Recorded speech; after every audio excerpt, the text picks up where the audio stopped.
kejahatan di dunia digital kini semakin nyata dan mengerikan.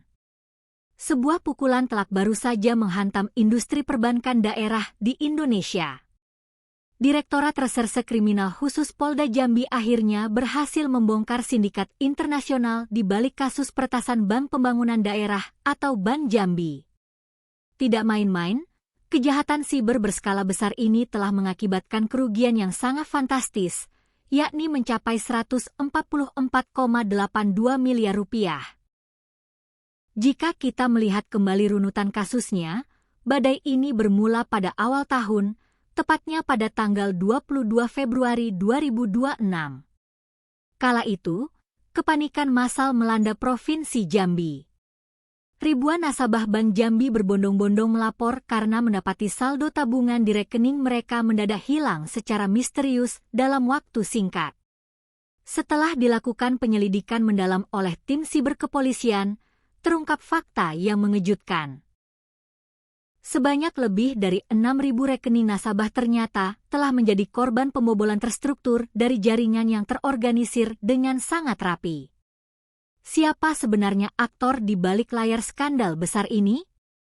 Direktur Reserse Kriminal Khusus Polda Jambi, Kombes Pol Taufik Nurmandia, dalam keterangan resminya pada Selasa, 14 Juli 2026, membeberkan peran dari 3 orang tersangka yang telah berhasil diringkus. Menariknya, peretasan ini dikendalikan oleh seorang warga negara asing asal Bulgaria yang bekerja sama dengan seorang residivis kambuhan di Indonesia. Tersangka pertama berinisial DD, pria berusia 32 tahun. DD ini bukanlah orang baru di dunia kejahatan perbankan. Ia adalah seorang residivis dengan rekam jejak hitam yang pernah terlibat dalam kasus pembobolan Bank Pembangunan Daerah Kalimantan Selatan atau Bank Kalsel dengan modus yang serupa. Dalam sindikat kali ini, Dede bertugas menjadi jembatan atau penghubung utama antara jaringan lokal dengan pelaku utama di luar negeri, yakni seorang pria warga negara Bulgaria bernama Alchas. Menurut kepolisian, Alchas inilah yang bertindak sebagai otak peretas utama yang menjebol sistem Bank Jambi dari luar negeri.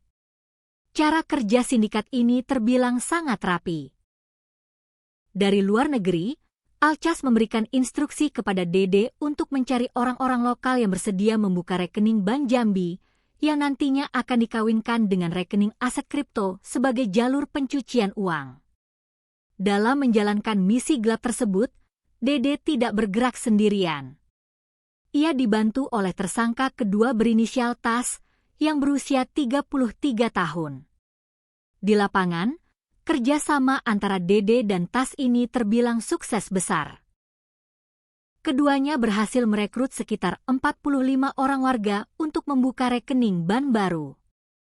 Sebagai imbalannya, Alchas di luar negeri menjanjikan uang sebesar 5 juta rupiah untuk setiap rekening yang berhasil dibuat. Namun, dasar penipu, Dede memotong komisi tersebut dan hanya memberikan uang berkisar antara 1 juta hingga 1,5 juta rupiah saja kepada warga pemilik rekening asli. Setelah rekening terkumpul, masuklah peran tersangka ketiga, yaitu AA yang berusia 35 tahun. AA memiliki tugas krusial untuk mendata seluruh identitas fisik serta informasi dari rekening yang sudah dibuat.